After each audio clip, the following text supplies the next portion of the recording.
I am Sarita Roche, and today is another day, day number 9 in the Get Creative 30-Day Challenge, where I do something creative every day in my studio for 30 days, film it, post it, share it, all of that. And thank you for tuning in for another day. So I am super busy today. I jumped out of the shower. I said, okay, I'm going to get this done first thing in the morning because, as I said yesterday, I have a broken toe and then my husband was not able to get out of bed today.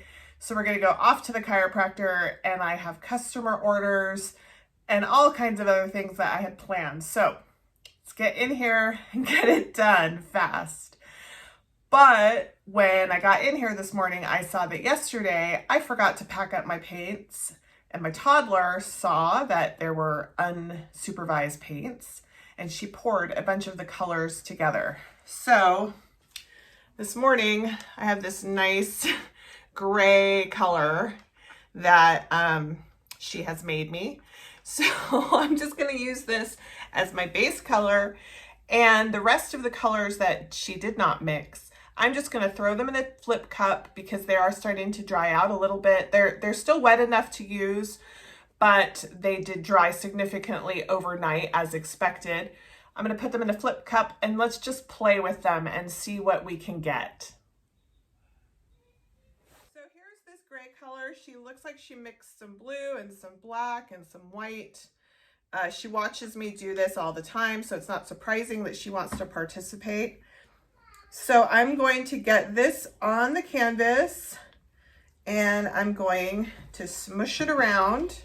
Usually I do, white base coat or a black base coat, but this is one of those times where you get to see what a color base coat will look like. And I've seen some other channels who actually, they save their drips and they do these, kind of awful colors when everything mixes together, and they use that as their base coat. So the base coat really is what is used to wet the canvas, and the other colors will roll over it mostly. So I think if you've watched my channel, you've seen that I will do sometimes a dry canvas, and I often point out how the colors that are the first ones to touch the dry canvas, they kind of disappear because they get absorbed in, and then they become, the vehicle that the other colors will roll over. So hopefully, I like gray. I don't have any issue with gray. If you've seen my Shades of Gray series, I did a whole series of paintings using 12 different shades of gray. I will put a little info card link here, ta-da, and you can see that. So, obviously, it's everything you do, every little choice you make in fluid art affects the end. So it's not like this is going to turn out just like a white-based painting, but you will not see it as much as you might assume. All right, so I have a nice level base coat. Let's torch, get some of these bubbles out. I should mention that this is acrylic tube paint mixed with PVA glue. The brand that I use is Elmer's Glue All. This is not to be confused with Elmer's school glue and all of the other Elmer's products. Don't go and buy the clear glue and sparkle glue and all of that and think it's going to be the same. It's Glue All, which is PVA glue. So I'm going to do a flip cup here. I have a couple of different colors. I have this kind of conglomeration of blues from yesterday that my daughter mixed. So let's just dump that in the cup. I could have probably even used this cup, but it has some chunks in there. And oh, by the way, my daughter just walked in here and she is apparently performing her own video simultaneously. And if she gets too loud, I'm going to shut it down. But we work and play together, so that's just part of it. All right, so I have metallic black right here, and I'm going to put a little bit of that. This again is mixed with the glue all and some water. Then this is where we're going to go a little off-road. I have these paints, ooh, I'm dropping them, that I saved from a previous pour. These are actually mixed with a professional pouring medium. And this is going to really affect the glue all, you know, there's going to be a chemical reaction because these aren't normally used together. So I thought as long as we are being brave and experimental, I would throw that in there. I have some gold. This is with the glue all. These are all leftover paints, okay? So a little bit of this, a little bit of that. I have this great green. Throw that in there. So let me throw some more of this white. The glue all paints are a different weight of paint than these ones that I had saved with the pouring medium. This is the golden color pouring medium in gloss. It's an expensive medium that I absolutely love. Gives a glossy finish, but definitely when you mix it with other paints, they're like, what? We're not part of the same family. What are you doing here? So we should see some reactions. We might see some feathering. We might see some fractals or some cells. I have no idea. And I'm not trying to layer this cup in any kind of magical fashion. Oh, and these colors I'm using, this was a seafoam green that was mixed with white, and this was a seafoam green that was mixed with black to darken it, because I was doing a painting a couple of days ago. I can put an info card link right here so you can see that painting with different shades of blue and this sea green. So, and it came out really pretty, by the way. It dried amazing. All right, so let's continue to fill this cup. In general, when you do fluid art, you want to use paints that are the same consistency. What I'm doing is very much not something that I would suggest, especially to someone who's starting out. If you have limited supplies, limited budget, and you've seen a video and you're kind of trying to get that same result, this is not something to do to get a particular result. This is experimentation. And my hope is that I'm gonna have my socks knocked off, that I'm gonna say, wow, this is just so cool. This is not at all what I expected.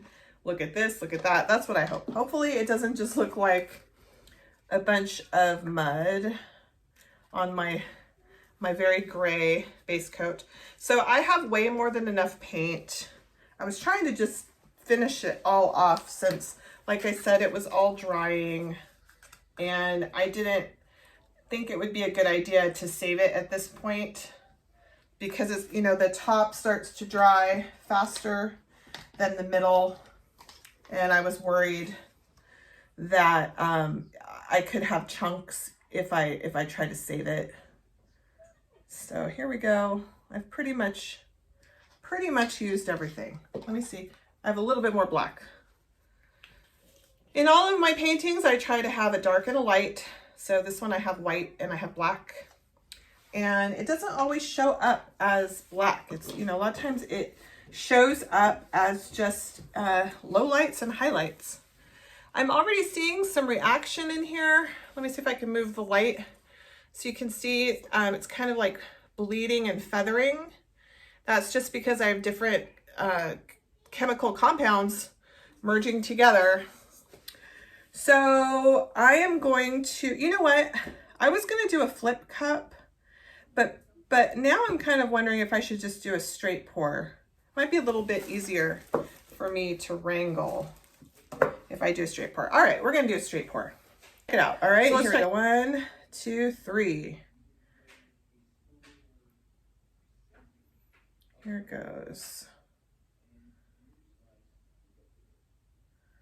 And I am going to kind of wreck this. I've got some very perfect ring. Well, no, you know what?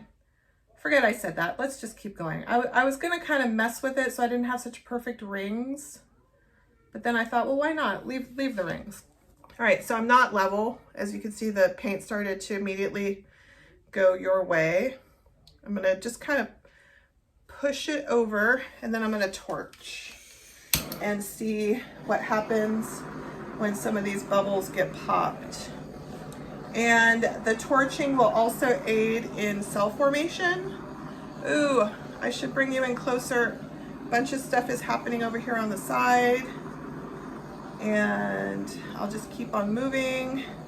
Okay, let's see. I'm gonna bring it back. And let's see. I want to try to kind of maintain the circular, since it kind of has a really nice ring structure. So let me push this over the edge. You see how that gray just kind of disappears as I'm moving around. Some of it might show up in the cells here and there, but for the most part, the gray was just sacrificial, and we can thank my 2-year-old for being the inspiration for that. You know what? This is kind of cool. I mean, I would not have planned this on my own, but I'm liking what I'm seeing.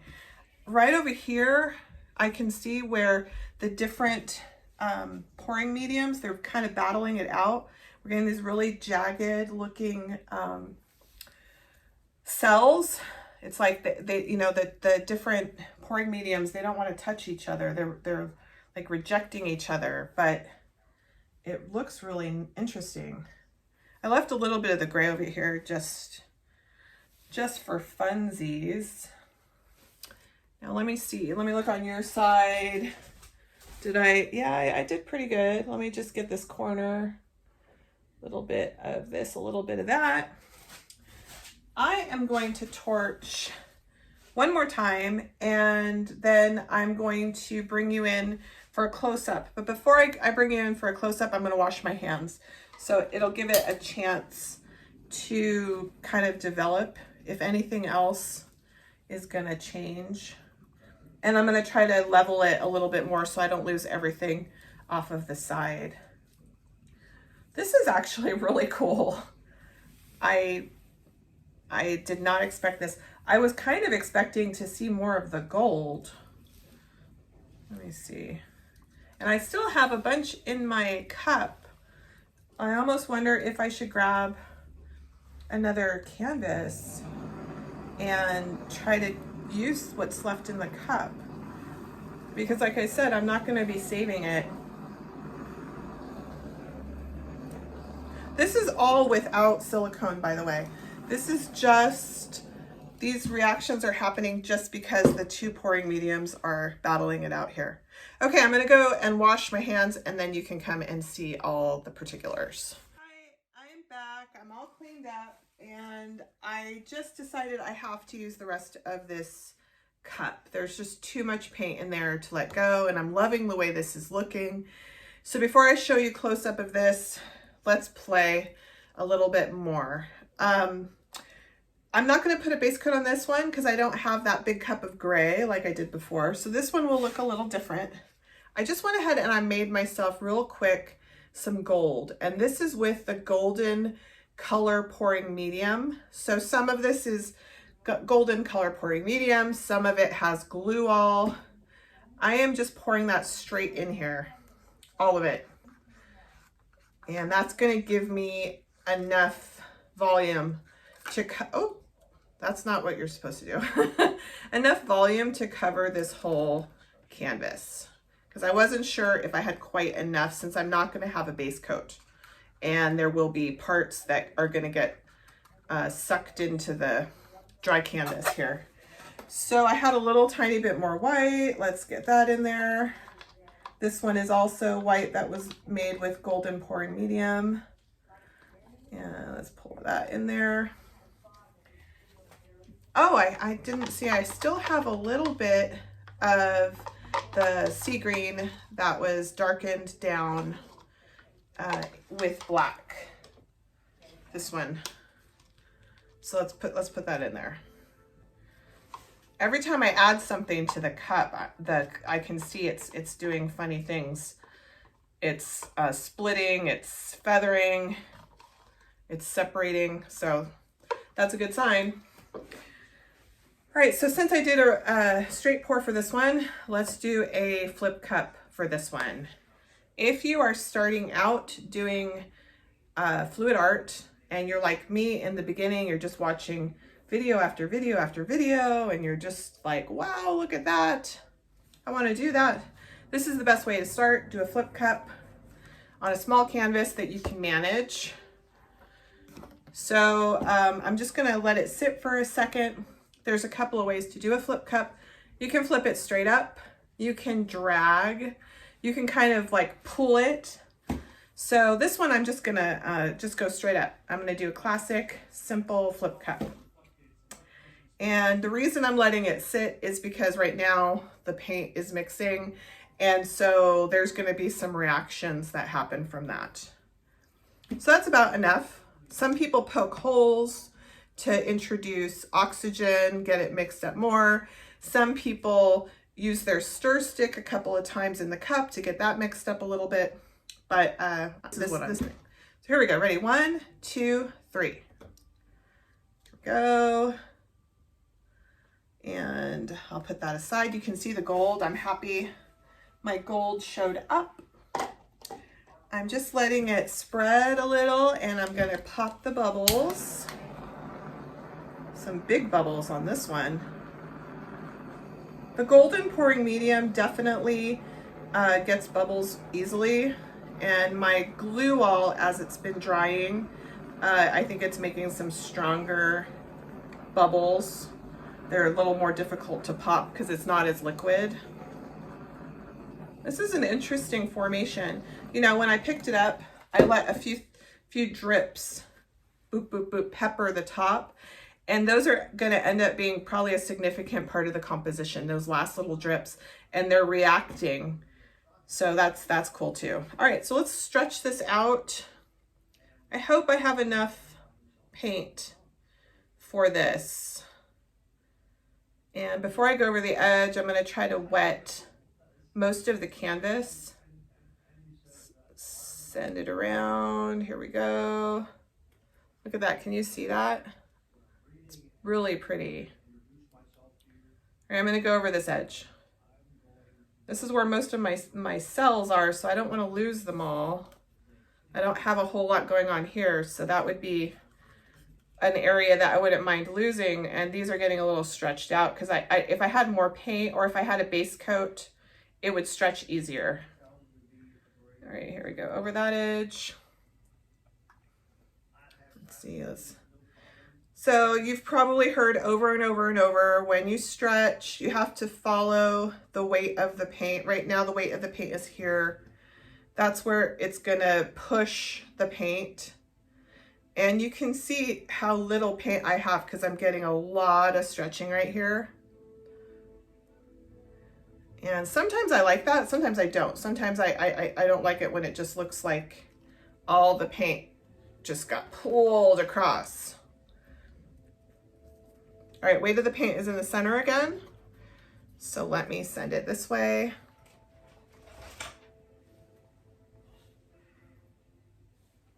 Something just moved.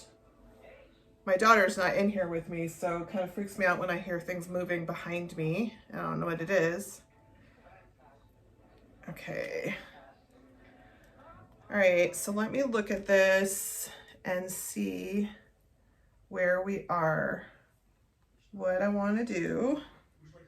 I just kind of touch up the edges a little bit. Here we go, all around.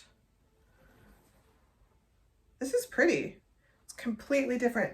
Adding that gold really changed what you see, and also not having the gray base coat really changed. There's something kind of futuristic to this one. All right, I am going to torch it. Let's see if anything else pops up. Let's see if I can encourage some more reactions. I'm not usually super dedicated to making cells, but considering this was an experiment in using different weights of paint and different pouring mediums together, then it's fun. It's fun to see what happens. It's fun to watch them pop up when you hit it with the torch.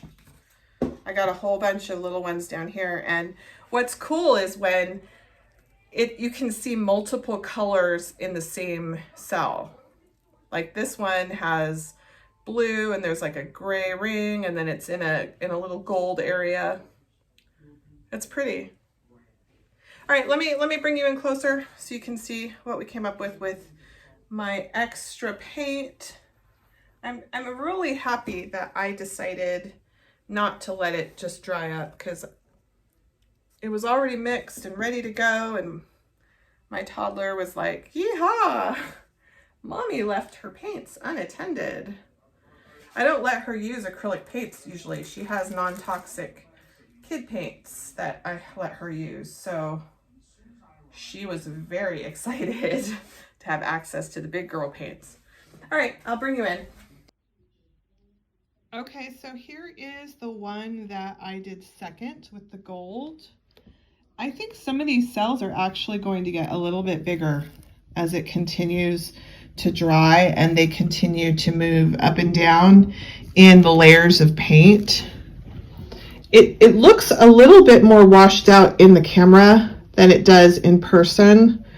So I'll try to take a photo and adjust for the correct color, because it's much more orange, or well, golden, much more golden. But this one came out cool. Look at that. Look at that. And you can see, do you see how it's kind of dips in? It's not going to stay dipped in like that, but that is the reaction right there. The two different kinds of paints, you know, saying, no, we don't want to play nice together.